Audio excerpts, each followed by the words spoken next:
Hello everyone, Nadezhda here, and today's lesson is going to be all about project boundaries. We are going to learn how to use crop view and also how to use the scope box to automate the project boundaries. Let's begin. First option that we have when it comes to boundaries is the crop view, and when I go to the extends option in my properties, I can see that this crop view is frozen, and the reason for that is because I have the scope box applied to this view. So in order to be able to crop view, I have to get rid of the scope box. Now let's cover the main difference between scope box and the crop view.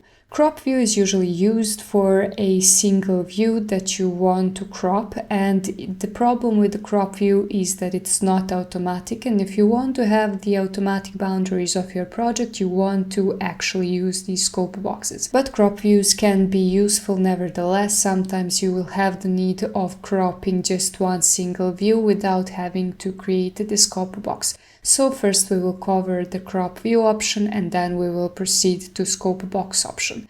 So crop view is here in the extends option, and the reason we do not see it now is this option crop region visible.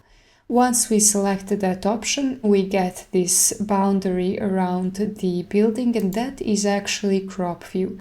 So as you can see, I can change this boundary, and when I actually pull it somewhere where it cuts the part of the model, that part of the model will not be visible anymore.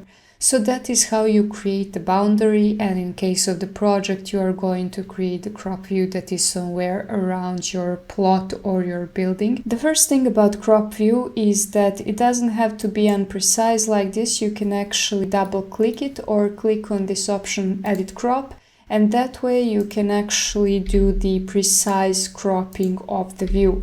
That means, for example, I want this to be around 4,500 from this grid, and we can actually be very precise and we can move it precisely whenever we want it. Basically, it acts like any other element. Once we are done, we can actually click finish. Also, another thing about crop view is you actually don't have to have the rectangular crop view, unlike scope boxes, which actually requires you to create the rectangle. Crop view actually enables you this kind of different shape of the crop. So it's a very handy tool if you are in need of this specific situation, but generally it is a lot slower than scope box.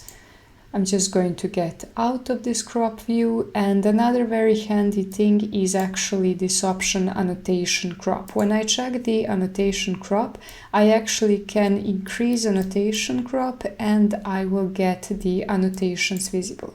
For example, if I pull this here and I make annotation crop small like this, you can see that my generic annotation of entrance actually disappeared. And once you create it to be bigger, we can see that even this tag that isn't in the picture actually remained here. So it's important to remember that while the main crop view handles the model elements, you can actually set up this annotation crop and you can change its limits, its sizes, etc. All of these annotation elements like dimensions, tags, and everything else falls under the annotation crop. If you want to have very seamless drawing, you can actually click on crop region visible option, and as you can see now, we no longer see the crop view. I just hide this scope box as well, and as you can see now, you get no line in the boundary of your building. And I'll just return this scope box, and I am then going to uncheck this option crop view, and that way you actually have everything visible. Once it's unchecked, everything is going to be visible and you will see everything that exists in your project. Another handy thing about crop view is that you actually can copy it. If I double click in the crop view and I select these lines and I click copy, I am then going to go to some other level, and then I am going to turn on the crop view of that level as well. I'm just going to get rid of the scope box to apply none option, and then I'm going to select crop region visible. So once I enter this crop view and delete it, I can actually paste a line to the current view. And that way I have actually pasted the identical crop view to this other view. So that is also handy to know that even if you're not using the scope boxes, there is still some kind of the ability to actually copy the same crop view in the same place, though it is very slow and it is better to use scope boxes anyway. Before we continue with the lesson, let's hear a word of a sponsor, which is also actually me. If you want to learn Revit with me, I have actually created a course which is designed specifically to make you ready to work in Revit independently or in big teams. In this course, you also have the assignments where you get to exercise everything that you learn, and you also get to ask questions directly from instructors. So everything that was not clear to you, everything that you need help with, I answer these questions the same day. So you don't just watch videos, but you interactively learn Revit. I have also made the special attention to the people who already have some experience but in AutoCAD, so I have made sure to actually help you transition from AutoCAD to Revit very smoothly. While this is a beginner's course, it is also very useful for people who already have some experience but want to level up their Revit knowledge. To see the course content, go to thebeamtonic.net, and I hope to see you in these lessons. So let's continue with this lesson. When it comes to scope boxes, I'm just going to delete this old scope box here, and I'm going to uncheck the crop view option, and I'm going to make crop region invisible so we can actually go ahead and use scope boxes now. So now I can go to the view option and I can go to the scope box option. I create the scope box around my building and I can name it, for example, building scope box. And before I actually apply the scope box, I do first want to go into the section, because it's important to remember that scope boxes are not 2D elements, they actually have height as well. So you do want to actually include the height of the object into the scope box. So I just pull it a little bit down here and a little bit up here. So now you actually can use your scope box. I go to the ground floor and I can just apply the scope box that I created. I can apply building scope box, and as you can see now, instead of crop view, we have the scope box. It is the same thing with annotation crop. Basically, even when you have the scope box, you can use it the same way for the annotation crop.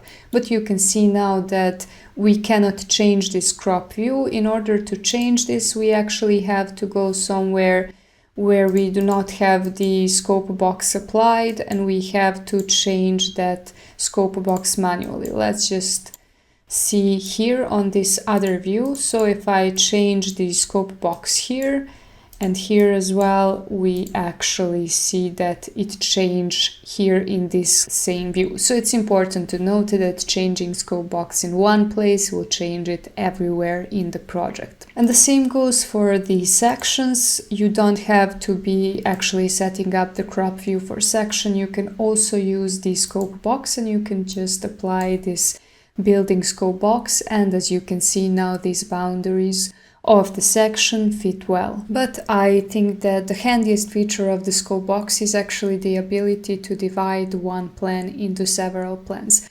And in this case, I actually have the small building, and I'm probably going to be using it in a way that entire building will fit on the plan. And if this was a large building with kind of the, let's say, walls that go like this. Let me just first remove this crop view so I can just draft the new walls. So let's say my walls of the building go like this. Let's say you have one building that has this kind of the opposite direction in which the walls are facing, and you actually want to split this in two parts because it is too large for a single sheet, for example. So what you do in this case is actually create two different scope boxes. You don't have to remove the old one. You can still use this scope box on some other views, for example, site plans, etc., where you have to show the entire building.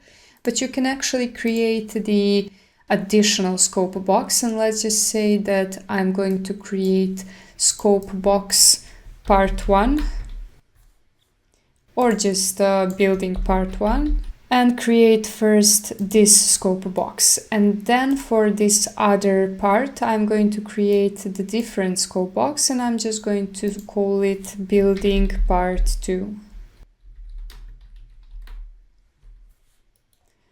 And I'm going to just add scope box like this. And then I am going to rotate the scope box to actually be rotated the same way as these walls. So I just selected the scope box and I take the rotation tool.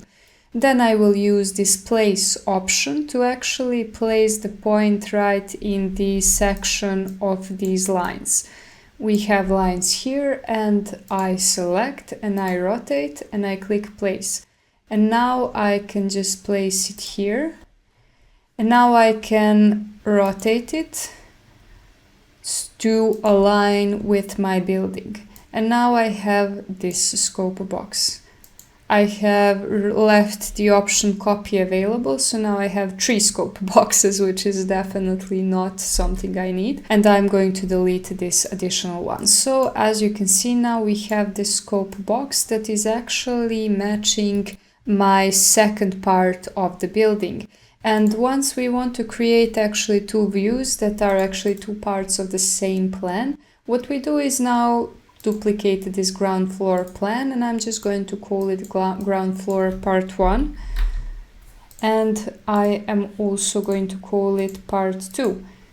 I do the same, I duplicate part 1 and I just call it the part 2. So to part 1, I apply the scope box of the part 1. So we have this part that is actually just the first part of the building. And to part 2, I'm going to apply the scope box of part 3 for some reason. I forgot to rename it probably. And as you can see now, this actually rotates, and we actually get this feature of scope box actually rotating your walls to be perfectly perpendicular. So as you can see now, this plan is actually positioned well, it is perpendicular, and now I can keep on modeling the walls in it. As you can see, every wall is straight, and I'm just now going to have a much easier time modeling in the scope box, because if I were to model like this, if I had to actually model this way, I would have to be much slower, because I basically have to all the time make sure that my walls, modeling walls, are parallel to this existing wall. So it is much handier to have this scope box and to actually have it in the position that you need it.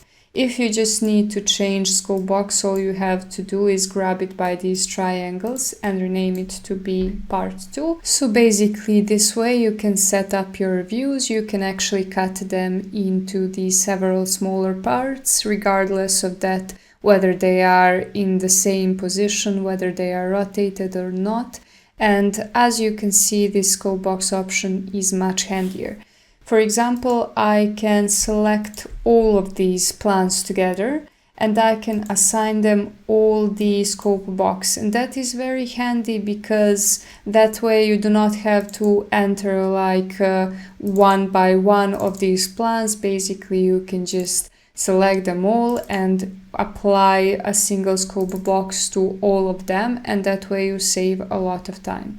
Another thing that I have to note is that scope boxes are not visible when plotting, so you don't have to worry about them staying in your drawing, because once we go to the print preview, we can see now that these scope boxes, they don't exist in our print preview. So you don't have to worry about them, but if you do want to kind of hide them or anything else, you can just go to the visibility graphics or template, and you can just go to the annotation category and hide them. But as I said, it is not necessary, and if they don't annoy you too much, then you can leave them.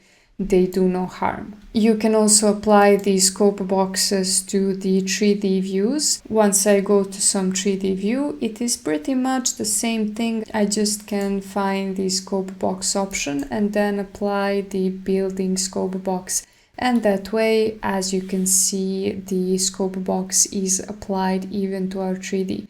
So, as I said, if you can use scope boxes, which is most of the time, actually all the time, it is much better to use scope box than to use the crop view, because crop view is actually very slow, and once you have some problem, you actually have to update something in many views, and this way you can actually have one or couple of scope boxes in the entire project and automate your process of actually applying the boundaries to your model. This is it for today's lesson. If you have any questions, ask in the comment below, and if you like my tutorials, like and subscribe. That means a lot to me, and see you in the next lesson. Thank you for watching. Bye!